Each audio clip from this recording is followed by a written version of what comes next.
பேனில் கொஞ்சமாக ஆயில் சேர்த்துட்டு அதுக்கப்புறம் கருவாடு போட்டு நல்லா அதை ஃப்ரை பண்ணிக்கோங்க. நல்லா கருவாடு வந்து ஃப்ரை ஆகணும். ஒரு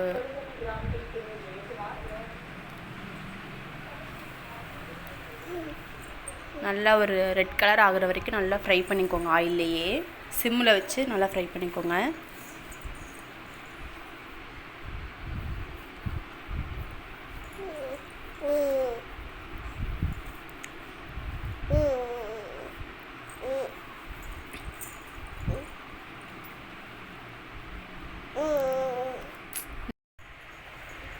கருவாடு நல்லா ரெட் கலர் ஆனதுக்கப்புறமேட்டு அதை தனியாக எடுத்து வச்சுக்கணும்.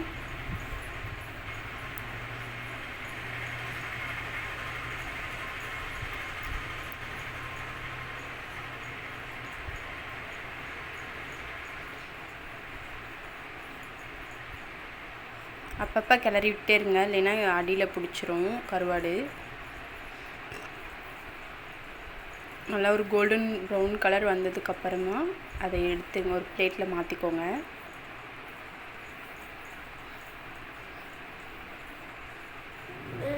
ஆயில் கொஞ்சம் அதிகமாக சேர்த்துக்கோங்க, ஏன்னா இந்த ஆயிலில் தான் திரும்பவும் நம்ம அதை வந்து கருவாடை வதக்க போகிறோம். அதனால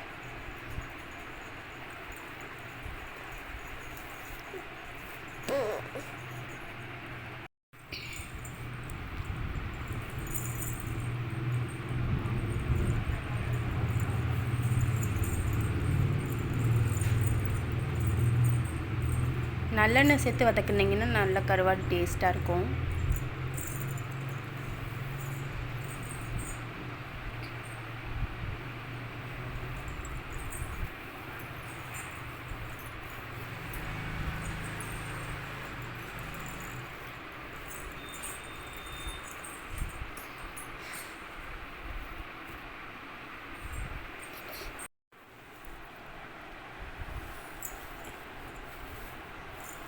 இப்போ அது ஒரு பிளேட்டில் மாற்றிடலாம்.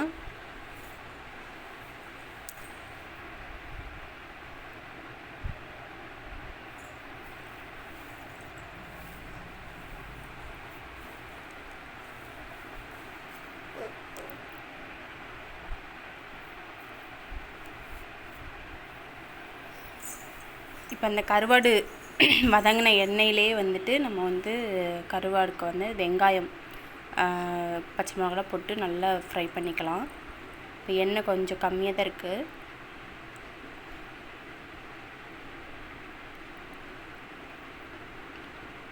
இப்போ வந்து சின்ன வெங்காயம் வந்து சின்ன வெங்காயத்தில் பண்ணிங்கன்னா நல்லா டேஸ்ட் நல்லாயிருக்கும். சின்ன வெங்காயத்தை நல்லா பொடி பொடியாக கட் பண்ணி வச்சுக்கோங்க, ரவுண்டாக.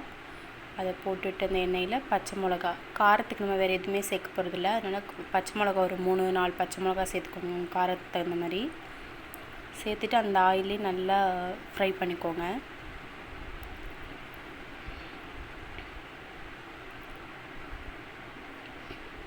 இந்த வெங்காயம் வதங்குறதுக்கு கொஞ்சமாக உப்பு சேர்த்துக்கோங்க.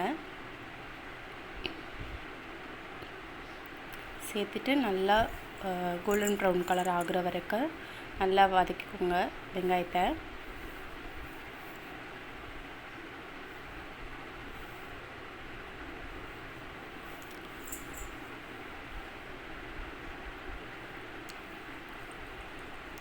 கருவாடு வதக்கின எண்ணெயிலேயே வந்துட்டு வறுத்த எண்ணெயிலேயே வெங்காயம் வதக்குனிங்கன்னா அந்த டேஸ்ட் அப்படியே அந்த ஃப்ளேவர்லாம் அந்த வெங்காயத்தில் இறங்கிரும்.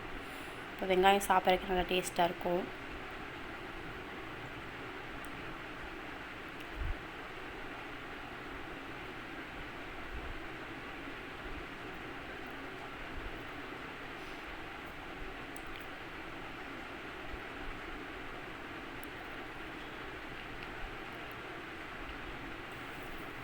கருவாட்டிலே உப்பு இருக்கனால உப்பு கம்மியாக சேர்த்துக்கோங்க, வெங்காயத்துக்கு அளவாக மட்டும்.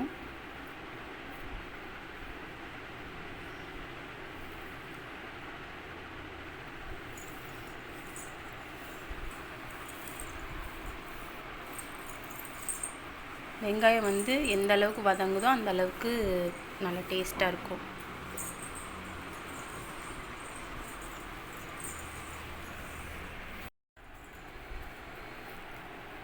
இப்போ வெங்காயம் நமக்கு நல்லா வதங்கி வந்துடுச்சு.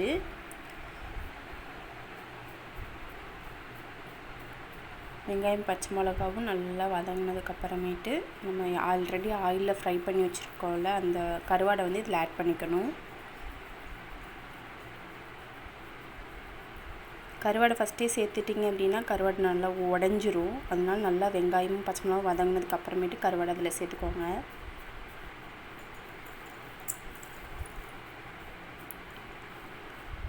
சேர்த்துட்டு நல்லா மீடியம் ஃப்ளேமில் வச்சு ஒரு 5 to 7 மினிட்ஸ் நல்லா அதை வேக விடுங்க. அப்போ தான் இந்த வெங்காயமும் கருவாடும் நல்லா சேர்ந்து ஒன்றா வதங்கி வரும். இந்த சாப்பாடு ரசம் வச்சுட்டு இந்த கருவாடு செஞ்சீங்க அப்படின்னா நல்லா டேஸ்ட்டாக இருக்கும் சாப்பிட்றதுக்கு.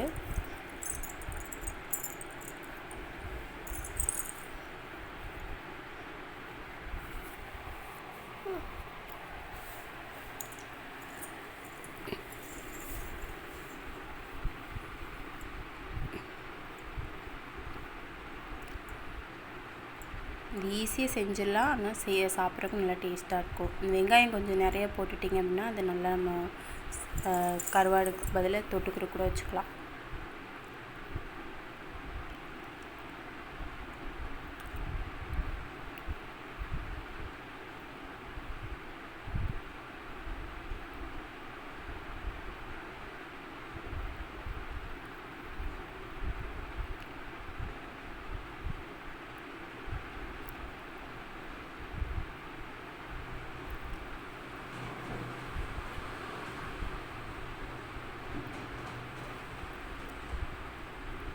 அடிக்கடி இந்த மாதிரி கிளறி விட்டே இருங்க, இல்லைன்னா அடி பிடிச்சிரும்.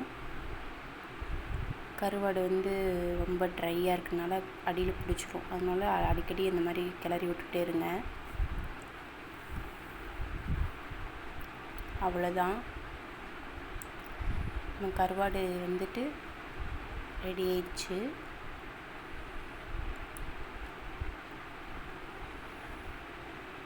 ஆல்ரெடி நம்ம வறுத்து போட்டுருக்கனால கருவாடு சீக்கிரமே வெந்துடும். வெங்காயமும் பச்சை மிளகாவும் மட்டும் நல்லா வெந்ததுக்கப்புறமேட்டு கருவாடு அதில் சேர்த்துக்கோங்க.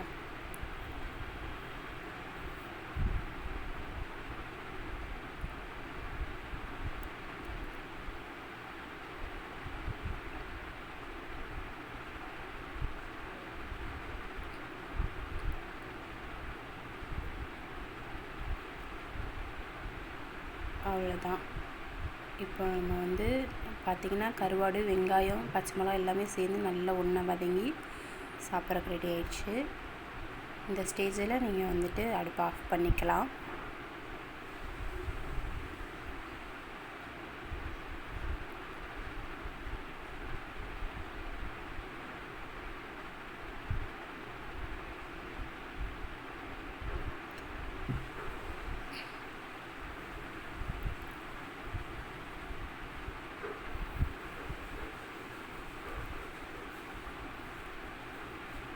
இந்த மாதிரி ஒரு தடவை ட்ரை பண்ணி பாருங்கள். இந்த மாதிரி ஒரு தடவை